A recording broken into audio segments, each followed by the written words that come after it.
Gambhir, lots lined up. Let's get started.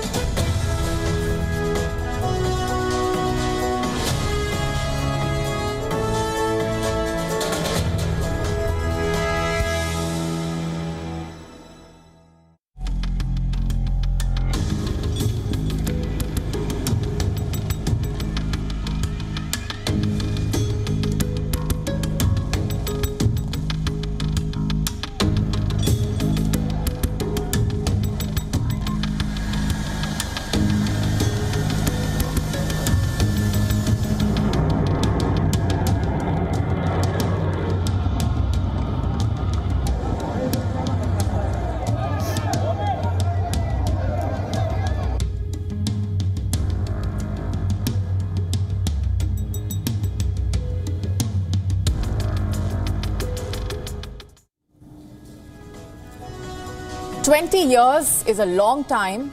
The people of Afghanistan have seen 20 years being wiped out in 20 days. The United States started the Afghan war, then chose to end it and left behind a mess that they expected the Afghans to clean up. A country which likes to call itself a superpower has been frantically evacuating its personnel from Afghanistan while the Afghans feel abandoned. What was the point of it all? What did America achieve? The Taliban have taken over Afghanistan at a pace which has left experts shocked.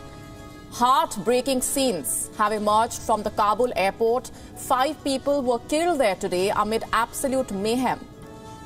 Afghans have been desperately trying to flee the crisis. What happens next? What lies ahead for the people of Afghanistan? It's women and children who will be forced to pay the price for America's mistakes. On Gravitas tonight, we get you ground reports from Kabul. We discuss how the Taliban takeover impacts the entire region and explore the options before India and the international community as the Afghan crisis intensifies. My name is Molly Gambhir. First, as always, Gravitas Global Headlines. United Nations Secretary General Antonio Guterres urged the Security Council to protect human rights, saying that Afghanistan should not become a haven for terror groups. I urge all parties, especially the Taliban, to exercise utmost restraint to protect lives and to ensure that humanitarian needs can be met.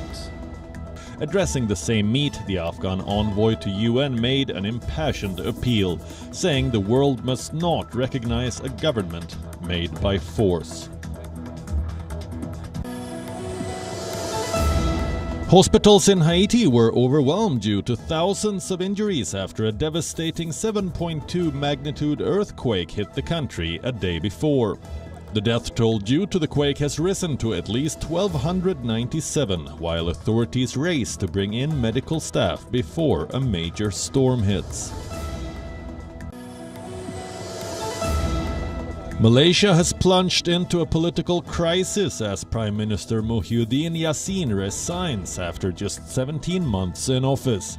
Yassin has agreed with the king to remain as a caretaker premier until a new government is formed as Malaysia grapples with its worst COVID-19 outbreak.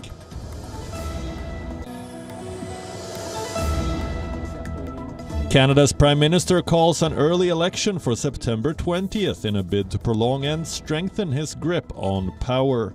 Justin Trudeau says he needs a new mandate to ensure voters approved of his government's pandemic recovery plans. A landslide win over incumbent Edgar Lungu in the presidential. Hichilema Hakainde S. to be president-elect of the Republic of Zambia.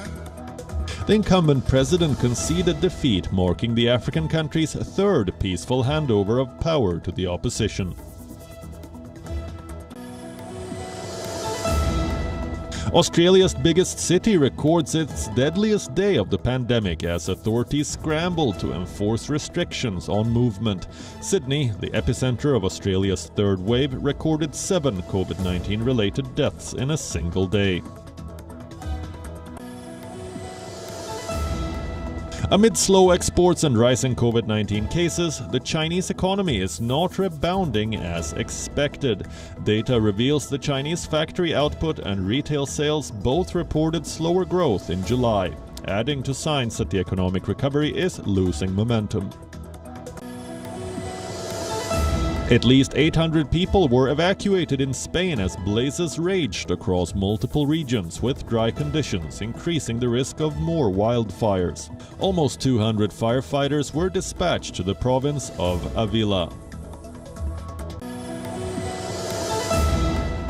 Russia's Daniil Medvedev has captured the fourth Masters 1000 title of his career by neutralizing big-serving American Riley Opelika in the final in Toronto. The world number 2 broke serve once in the first set and twice in the second to win 6-4, 6-3 in just 85 minutes.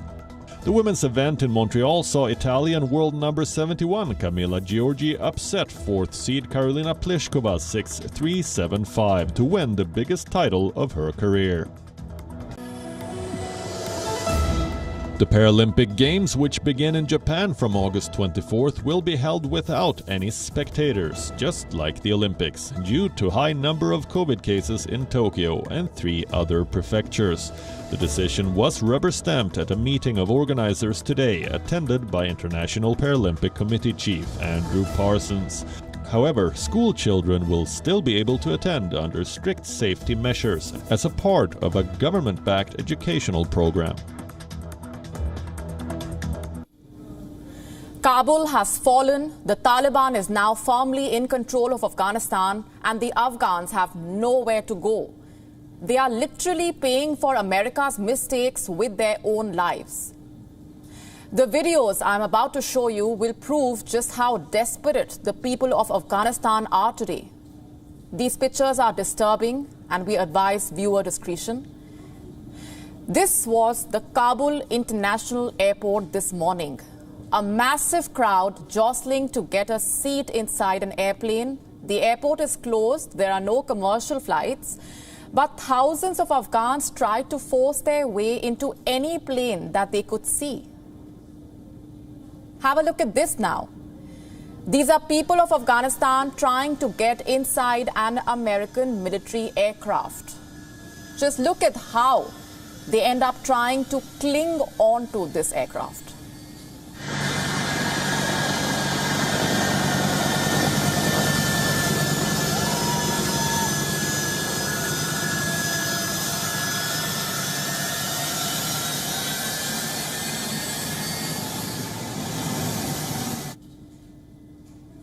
And here's what happened next. On your screen is the moment when one of these American planes took off. Some Afghans were so desperate that they clung onto the wheel of the plane.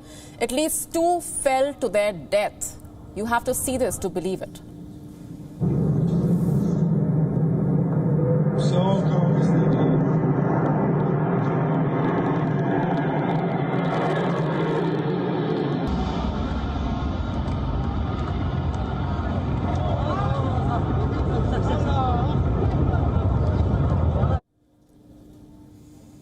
And this wasn't even the worst of it. There are reports of shooting and stampedes at the airport. At least 5 people died today as more people tried to jump the walls of the airport just to get to a plane.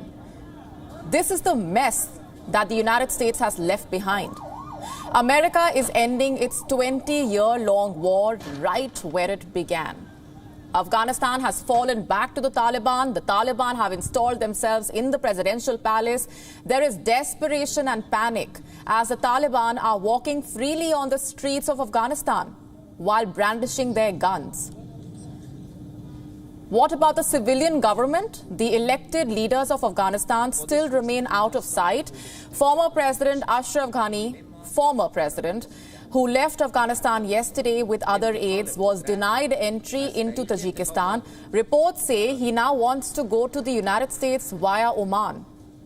The Taliban has now declared the restoration of the Islamic emirate of Afghanistan, an Islamic state under the rule of the Taliban. The Taliban's Islamic emirate was thrown out of power in 2001, and now they have come back. And they are stronger than before because they are being legitimized by major stakeholders. The top Russian diplomat in Afghanistan will be meeting members of the Taliban tomorrow. Reports say the Russians were among the first to establish contact with the Taliban after they took over last night. While major embassies were evacuating their offices, the Russian mission was apparently given protection by the Taliban. The Taliban is said to have deployed guards at the Russian embassy. Even China is welcoming the Taliban with open arms. Today, Beijing said it is ready to deepen friendly and cooperative relations with Afghanistan under the Taliban. Listen in. China maintains contact and communication with the Afghan Taliban and others on the basis of full respect for the national sovereignty of Afghanistan and the will of various factions in the country. China has been playing a constructive role in promoting a political settlement of the Afghanistan issue. China and Russia were among the few countries that openly met with the Taliban before the fall of Kabul. Now they have practically recognized their rule, just like Pakistan. Imran Khan says the Taliban has broken the chains of slavery in Afghanistan. Needless to say, the Pakistan Prime Minister made no mention of the chaos in Kabul or of how Afghan citizens are dying while desperately trying to escape the Taliban's rule. What about the United States? It still refuses to admit that it botched up the withdrawal in Afghanistan. Today, the U.S. State Department facilitated this statement. It has been signed by a total of 60 countries. Does it say anything about restoring democracy in Afghanistan? No. It just says those who want to leave Afghanistan should be allowed to exit. Will the United Nations intervene in the Afghan conflict? The Security Council met just a short while back under the presidency of India. The UN Secretary General Antonio Guterres delivered a statement. He called on all parties involved and especially the Taliban to exercise restraint. The Indian representative delivered a statement as well. He said India hopes for an inclusive dispensation in Afghanistan that represents all sections of the Afghanistan society, including minorities. India also raised the issue of terror sanctuaries. Listen in. The current situation in Afghanistan has numerous challenges. However, there are a few opportunities. If there is a zero tolerance for terrorism in all its forms and manifestations, and it is ensured that the territory of Afghanistan is not used by terrorist groups to threaten or attack any other country, then Afghanistan's neighbors and the region would feel safer. So the civilian government is out. The Taliban is installing its government. The West, led by the United States, has left Afghans in a lurch. And the global community is in a state of shock. They have been taken aback by the speed of the Taliban's takeover. But the fall of Kabul does not come as a surprise. For almost a month now, a team from WION has been in Afghanistan, documenting every major development. They have witnessed how the Taliban has moved swiftly in recent weeks. Today, our team was in Kabul. Our correspondent in Afghanistan, Anas Malik, went around the city. He captured how the Taliban is already controlling the streets of Kabul. Here is Anas Malik describing his first day in Kabul after the Taliban's takeover. Day one under the Taliban rule. How is Kabul reacting? We decided to take a drive around the city. Let's have a look. We left from our hotel and found the streets deserted. Shops were closed. Roads were empty. The Taliban took control of Kabul less than 24 hours back. But their presence can be felt at every major crossing and checkpoint. Life has not yet returned to normalcy. There is fear on the roads that is being clearly witnessed with these closed shops, as my camera person can show you as well. Majority markets in the city currently stand closed. This is a military vehicle. This used to be under the control of the Afghan military. Now it bears a white flag, driven by one of the Taliban leaders. We spotted traffic only when we reached the airport. Already, there are hundreds and thousands of desperate Afghans trying to board a flight out of the country. They have been unable to leave. But that hasn't stopped more people from making their way to the airport. All roads leading are clogged and there is intense traffic. We're seeing that the Taliban are now out on the roads. They are controlling the affairs of the city practically. People are flocking in at the airport in a bid to secure themselves, in a bid to leave the country. But the Kabul airport currently stands closed for about 2 days at least. We're only seeing military aircrafts flying away from the airport of Kabul, the Hamid Karzai International Airport. We've heard reports of firing as well. In fact, even now, intermittently, I can hear gunshots from or near the airport. Not sure if you can hear that in the mic, but I can hear that very clearly. Our next stop was the Afghan presidential palace. It used to be heavily fortified and guarded by the members of the Afghan forces. But now they have been replaced by the Taliban, who guard the entry points with guns in their hands. The way that you see behind me is of the Afghan presidential palace. This is now being guarded by the Afghan Taliban. All around this once high-profile vicinity, this houses the Afghan presidential palace, the Sapedar Palace, the Ministry of Foreign Affairs, the Ministry of Defense as well. To the right, to the left, wherever you see are the Taliban who are stationed, who have taken their positions, and they now control the ins and outs of what was once the most powerful and influential office in Afghanistan. Your name and where are you from? My name is Abdul Karim Kohistani, and I'm from Kapisa. Right, Mr. Kohistani, you speak good English. Thank you. Where have you studied from and how did you learn this? I studied Kabul University Law and Political Science Faculty. Right, and when was this? 2013. 2013. And since when did you join the Mujahideen movement? During my studying. During your, Yeah. and why did you? I was here. No, what was the motive? I mean, driving factor behind joining? Because of jihad. We are doing jihad. Right. Yeah, and we need Sharia to implement Sharia in Afghanistan. Right. How long have you guys been here and how long do you intend to be here? Almost 2 days, and inshallah we will be here for a long time. For a long time. For permanent.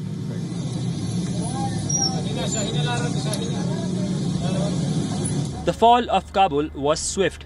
The Taliban will now install its government. It's already in control of the streets. Many Afghans are trying to come to grip with the Taliban's takeover. Their future looks increasingly uncertain. Anas Malik in Kabul, Afghanistan, for WION, World is One. What does the return of the Taliban mean for the people of Afghanistan? The last time the Taliban were in power, they not only suspended active politics, but they also put an end to all civil rights. Women were the biggest victims under their rule. They were banned from working, forbidden from even attending schools, forced to observe parda at all times, and barred from stepping out alone.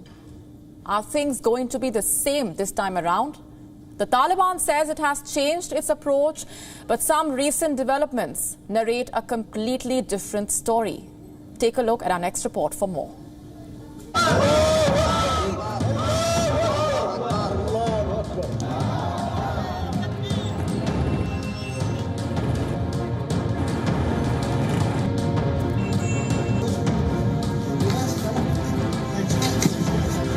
20 years after being ousted by the US military, the Taliban has returned to power in Afghanistan.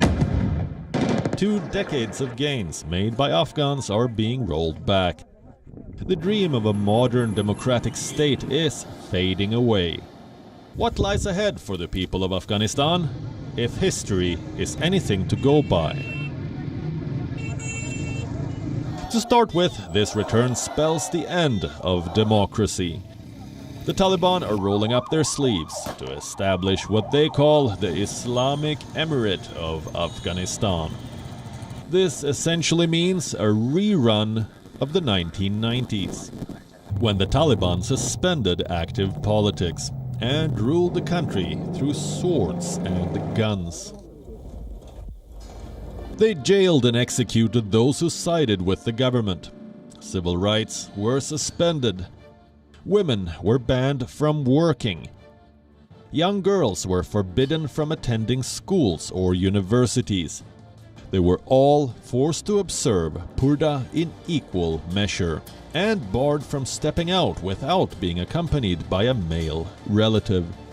Men were forbidden from shaving their beards and forced to wear turbans.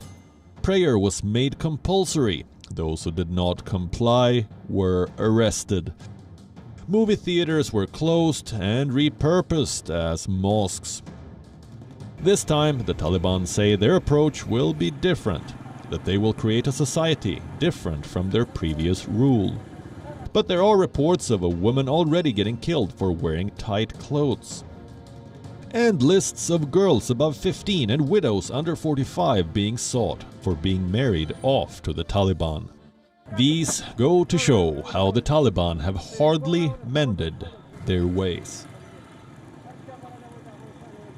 A victorious Taliban will also seek international legitimacy. It will deal with international stakeholders on its own terms. The peace talks in Doha had already granted them some sort of validity. Western powers dealt with the Taliban as genuine stakeholders in Afghanistan. China has already been engaging with the Taliban leadership. Last month, it rolled out the red carpet for high-ranking Taliban delegates. Now China says it is willing to continue to have friendly ties with the Taliban in Afghanistan. The return of the Taliban also means the resurgence of terror outfits like the Lashkar-e-Taiba, Jaish-e-Mohammed and the Al-Qaeda. As decades have passed, familial links have been forged between these outfits. Reports as recent as last month reveal how many terrorists from Pakistani outfits have joined the Taliban as commanders and advisors. For the Al-Qaeda, which carried out the 9/11 attacks on New York, there will be ample opportunity to rebuild and consolidate under a Taliban-run Afghanistan. This is not conjecture. America's Joint Chiefs of Staff Chairman General Mark Milley has already told American senators that the Al-Qaeda could re-emerge sooner than expected. In a nutshell, the return of the Taliban spells doom, both for the people of Afghanistan and for the existing geopolitical dynamics in the region and beyond. Bureau Report, WION, World is One.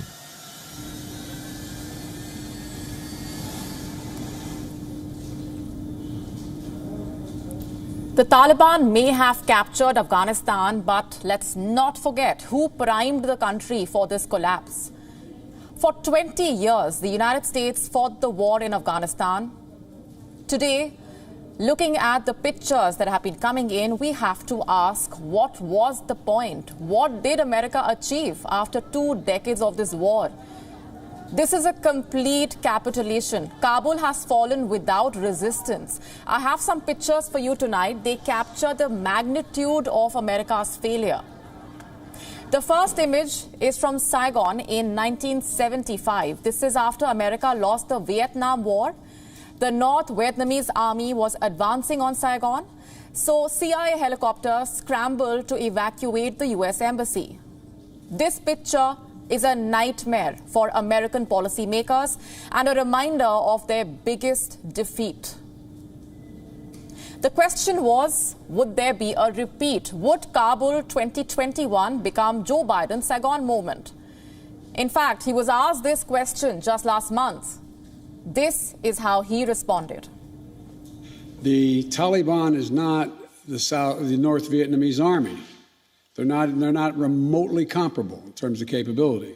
There's going to be no circumstance where you see people being lifted off the roof of an embassy of the United States from Afghanistan. It is not at all comparable. Either the US president was lying or his intelligence officers lied to him, because 40 days on, this is the scene in Kabul. Another US embassy, another helicopter evacuation, 46 years and 4,000 kilometers apart. The American embassy is completely abandoned. No personnel, no diplomats, no American flag. It's a complete ghost building. Earlier, it emerged that the US embassy had instructed its personnel to destroy sensitive materials. And now reports say the Taliban have assembled outside it. It really sums up the situation. For 20 years, this embassy was a powerhouse in Afghan politics. Today, it lies at the mercy of the Taliban. The optics are bad enough, but America's planning was even worse. They spent 20 years and $89 billion on the Afghan army. They trained them, gave them modern weapons, and most importantly, marketed them. The United States oversold the Afghan army. They told us it was ready to repel the Taliban. But the reality was quite different. The Taliban captured the entire country in weeks. The final assault was completed in days. So where exactly did things go wrong? For starters, America never audited their expenditure. They dumped money on Afghanistan but did not check where this money was going. Most of it was diverted by corrupt politicians and commanders. And then you have the training itself. Americans love their gung-ho military tactics. But war in Afghanistan is different. It is a battle of patience and attrition. Two lessons that the US commanders, it seems, could not teach the Afghan army. What about defense technology? That's another disaster. Afghanistan uses American technology, whether for weapons or aircraft. To maintain and repair these, you need American contractors. Unfortunately, they were among the first ones to flee the country. So when helicopters and jets were damaged, there was no one to repair them. Afghan mechanics frantically tried to call US contractors. Sometimes they connected on Zoom calls. Remember, we are talking about cutting-edge machines here, not something you can fix over Zoom. Did US commanders know about all of this? It's difficult to imagine that they did not. But this was not a military decision. America had the money and the manpower to keep fighting. What they did not have was the political will. So what did they do? Hide behind false intel reports and cut deals with the Taliban. On the 11th of August, US defense officials unveiled this report. It said that Kabul could be encircled in 30 days and taken over in 90 days. That was on the 11th of August.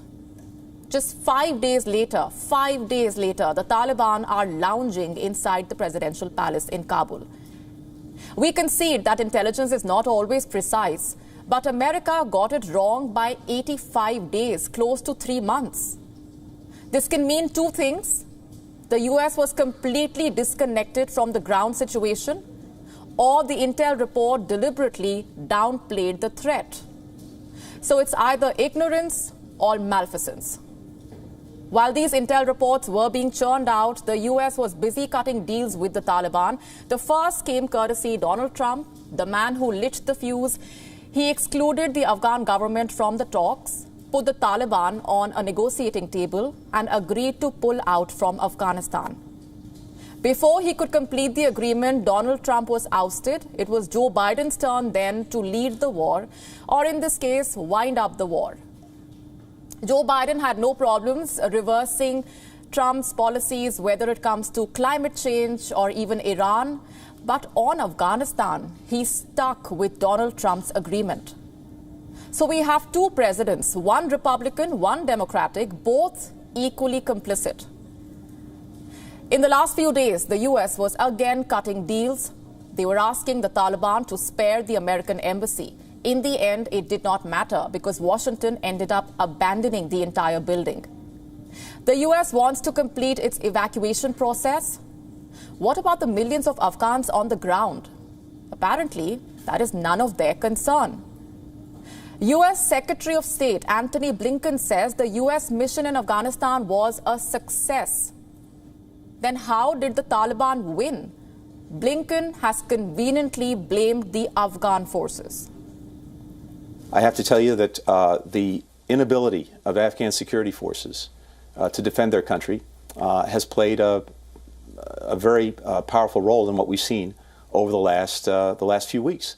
The fact is, we invested, the international community invested over 20 years, billions of dollars in these forces, 300,000 of them, with an air force, something the Taliban didn't have, with the most modern, sophisticated equipment. And unfortunately, tragically, they have not been able to defend the country. And I think that explains why this has moved as quickly as it's moved. And what about Joe Biden? What is the US president saying? Absolutely nothing. When Kabul was being captured, Joe Biden was on a vacation. He was at Camp David for the weekend. But how long can America shrug responsibility and try and deflect blame? It was their war, their retreat, and their mistakes. A repeat of their failure in Vietnam almost 5 decades ago. Millions of Afghans and thousands of US veterans will be asking the same question. What was the point of it all? So there is no doubt that the people of Afghanistan are going to pay the price for America's failures, but India will also have to deal with the consequences of America's mistakes. A Taliban-run Afghanistan will have a direct bearing on India's security. The question is, what are India's options at this point? Let's first start by understanding the challenges that India faces. Look at this map. This is India in the center with China in the north, a country intent on breaching borders. And then there's Pakistan, a country intent on trying to destabilize Kashmir. Now add a Taliban-run Afghanistan to this equation. And India becomes the front line against terror and expansionism. I can list out several reasons how. One, with the Taliban now in control of an entire country, there will be a rise in religious nationalism, pan-Islamism, jihad. This will raise hopes and boost the morale of several Taliban offshoots that will seize every opportunity to try and infiltrate India's borders. Second, with the increasing penetration of social media and the recent restoration of 4G services in Kashmir, it would be naive to believe that the Taliban's propaganda, its glorified stories of ambushes and missions, will not find their way to Kashmir. And this could stir up trouble in the valley. And following propaganda will be weapons. That's the third concern. The Taliban uses American-made sniper rifles and machine guns, handheld radars and camera-equipped drones. Should any of these weapons find their way into Jammu and Kashmir, there could be serious consequences. The challenge is real. The question is, what can India do? New Delhi has a few options, none of which are easy. The first option is sticking to its principle of backing democratically elected leaders in Kabul, providing them with political and humanitarian support as long as it can. But doing so could invite the wrath of the Taliban, who as it is have targeted several Indian interests in Afghanistan and now have taken control of the country. Which brings us to the second option. India can go the extra mile and support the Afghan forces. This includes supplying them with ammunition and air power and helping them regain control from terrorists. And involving itself militarily will make India a target of Pakistan proxies operating in Afghanistan. India cannot afford to get sucked into the conflict militarily, that too alone. Which brings us to the third option, initiating a dialogue and engaging with the Taliban. This is slightly controversial and we doubt if it will be feasible either politically or morally. But the Taliban is a reality that is here to stay. In September 2020, India's foreign ministry signaled the interest in dialogue for the first time. The Indian foreign minister participated in the intra-Afghan peace talks in Doha. This year, there were reports that the Indian security officials have opened up channels of communication with some Taliban factions, but engaging with the Taliban is like dealing with fire, especially given the overall leverage Pakistan has over the Taliban.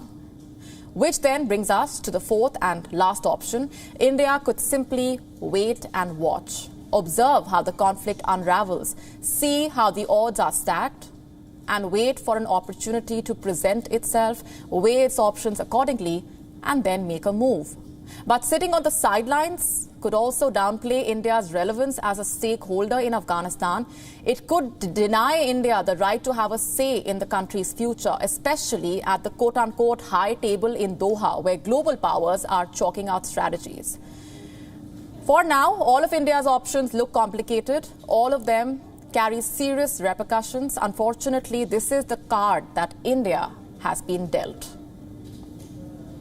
Clearly, no easy choices for India as well as the global community that backed the democratically elected leadership of Afghanistan. What is the best way forward from here onwards?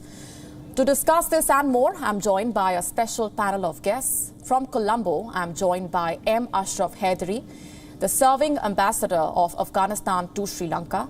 From Boston, we have Glenn Carl, a former American intelligence officer. And from New Delhi, we are joined by Gautam Mukhopadhyay, the former Indian ambassador to Afghanistan. Thanks very much, gentlemen, for being here with us. Glenn Carl, if I can come to you first, how embarrassing are things looking for the United States at this point? America is now conveniently blaming the Afghan forces for the mess on the ground. To what extent can the U.S. succeed in deflecting blame with these statements? Well, it's a bad moment for everyone, in particular for the 33 million, I guess it is, Afghans, and especially for the 16 million or so female Afghans. But the United States had a Hobson's choice, where it could continue indefinitely. It had already continued for 20 years without succeeding, or it could decide that its vital national interests were elsewhere, which is what it did. So there's no happy or successful way to undo a losing proposition, and that's the circumstance that the U.S. is in. Ambassador Mukhopadhyay, this is a crisis that carries serious implications for India. What stance should New Delhi be taking at this point? Right. First, let me compliment you for your absolutely excellent introduction. I think very perceptive points that you made there, and you also listed out those four options that we have. This is a very fresh situation. This is a situation that I think nobody could have anticipated. Even perhaps a month back. So I would say that at this point of time, we need to watch and wait. We need to see how things evolve, but that doesn't mean being a passive spectator. It means definitely being involved. So I think one of the first things is, the real problem right now is confusion. There's a humanitarian disaster facing you. There are people needing to get out of the country, passports, visas, just temporary asylum of some sorts. And I think we need to focus on that. And if we need to be pragmatic. But we will have time to take stock. What we should really watch is what the Taliban do, whether they in fact, live up to the kind of polished promises that they have been making in their statements and in Doha. And the second thing that we need to do is see what the Afghan people, because they are really in the middle of this, what the Afghan people will do. And really, whatever we do should be oriented towards what the Afghan people want, which means that if the Afghan people want a temporary truce, I think we have to live with that. If they want a resistance, which may come after a short while, after they've regrouped, then we should consider our options then. But I think in principle, we should be very clear that we stand for a new generation of Afghans, the gains of the last 20 years, the emblematic, rights and opportunities. Right, very pertinent point being made there by Ambassador Mukhopadhyay. We're losing that line. We'll just try and re-establish that link. Coming to you, Ambassador Haidery, at this point, as the Taliban prepare to establish their government, have you received any message from them? Has the Taliban passed on any instructions to the diplomats about their future plans? Now, let me first respond to the first speaker. Of course, I agree with the first point or two of what he said, but on the decision of the United States to leave Afghanistan, indeed, it was a sovereign decision which we have always welcomed, and the president who left Afghanistan, President Ghani, repeatedly welcomed that and appreciated that. But we only disagree with the way it happened. We also disagree that it wasn't really, an open-ended mission. Remember that the United States have had many open-ended missions compared to which this mission of 2,500 with the enablers, is financially much more cost-effective, meaning cost the United States much less than what it has been doing elsewhere, counting from South Korea to Germany to Colombia to Philippines and other places where, the country has deployed and stayed in for decades. And as a result, this was a low-cost mission with no risk to the lives of American forces, because all fighting has been done by the Afghan forces, since the end of the transition process in 2014. So this should not have, unfortunately, discontinued and really happen in the way that the Biden administration decided it to happen, against the very advice of his own military advisors, and as well as the intelligence estimate that came out warning against what we are seeing today, and as well as increased links and deepened links between the Taliban and Al-Qaeda. And we saw that in the northeast of Afghanistan, where the Taliban were actually assisted actively by Al-Qaeda, by ETIM, East Turkestan Islamic Movement, with a focus on China, Islamic movement of Uzbekistan, with a focus on Central Asia. And of course, they were also joined by a dozen other terrorist outposts based in our neighborhood.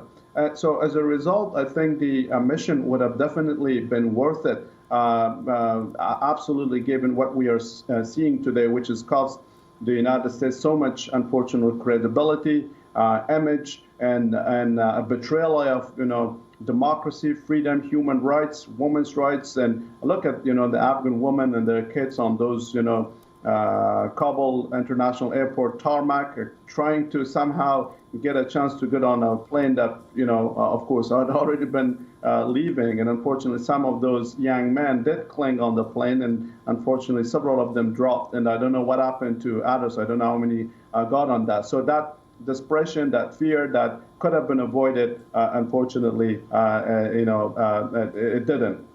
To the point of the ambassador, exactly. Right now, we have to wait and see whether the Taliban would actually deliver on the assurances that they've been making, including a general amnesty, which has to be consistent with the international human rights and humanitarian laws, and the implementation of that to avoid targeting, any persecution, any extrajudicial, act against any Afghans, including those who have worked with the people, with the government of Afghanistan. So it all remains to be seen. And then now we also saw the emergency session of the United Nations Security Council, where the Secretary General delivered a very strong statement calling on all key stakeholders, including the Taliban, to really help stabilize the situation and move forward to form an inclusive government, so that all voices of the Afghan people are included, in order to ensure sustainable peace and stability as soon as the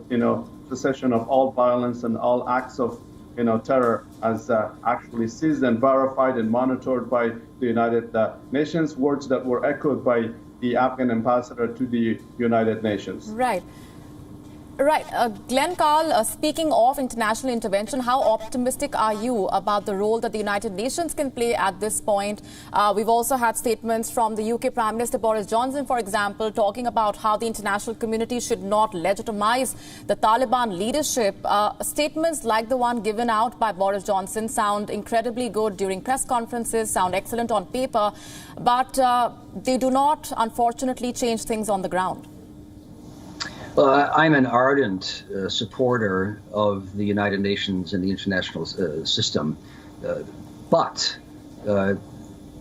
unless all 5 of the permanent 5 members of the Security Council agree in extreme situations such as this with the use of force, the institution is fundamentally paralyzed. Now, the UN does wonderful work in a whole range of areas, and humanitarian work is one of the foremost. So it's possible that the UN can mitigate, if the Taliban allow it, some of the terrible things that are likely to evolve.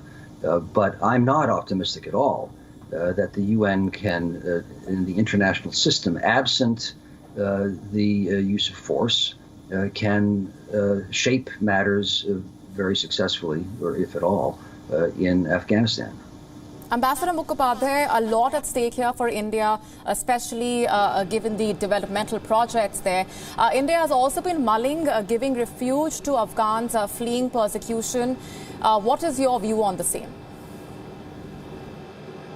Oh, I strongly believe that India should open its doors, of course, within its means, to people who are in danger, people who have been closely associated with us, people who are likely to face witch hunt or persecution.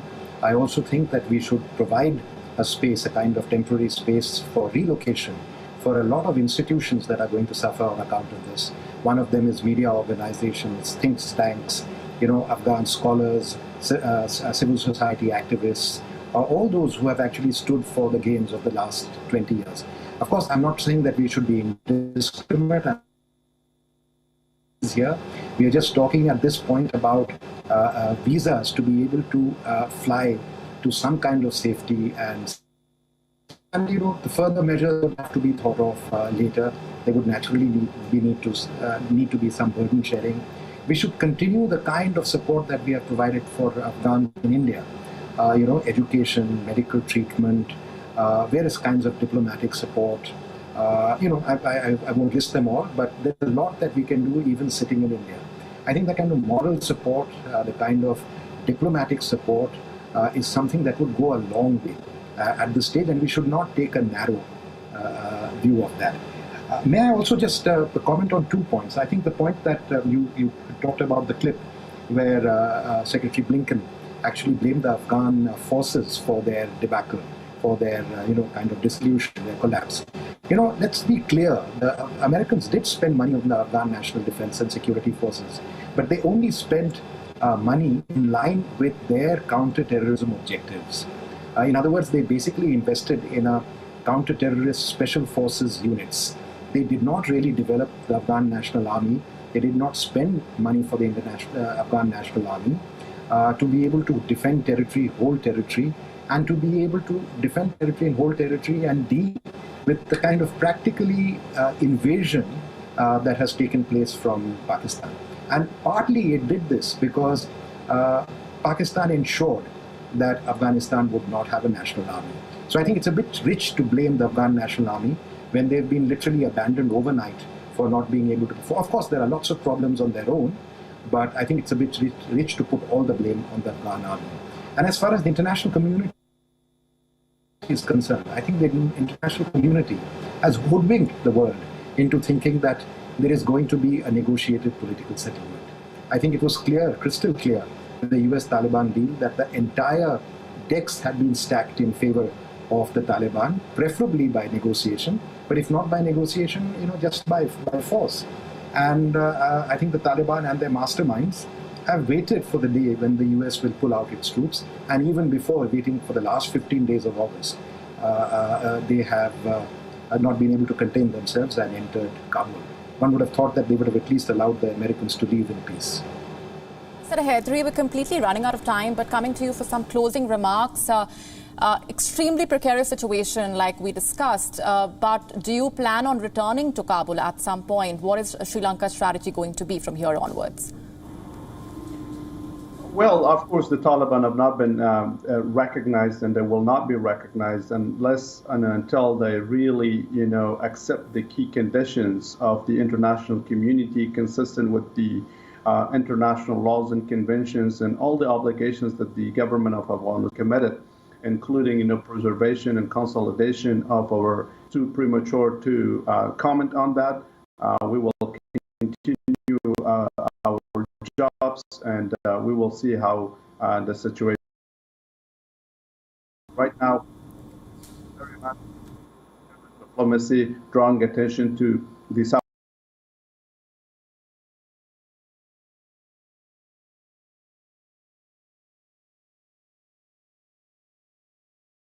suffering of the Afghan people and of those 18 million Afghans, and also calling on the international community to meet the UN humanitarian appeal for $1.3 billion. About only 30% of that has been so far met. This is another opportunity for the international community, especially our neighbors, to. Right. Ambassador Hedri, Ambassador Mukhopadhyay and Glenn Carl, appreciate very much you joining us on this edition of Gravitas with those perspectives. With that, we're completely out of time, taking a very short break, leaving you as always with Gravitas images. Thanks very much for watching.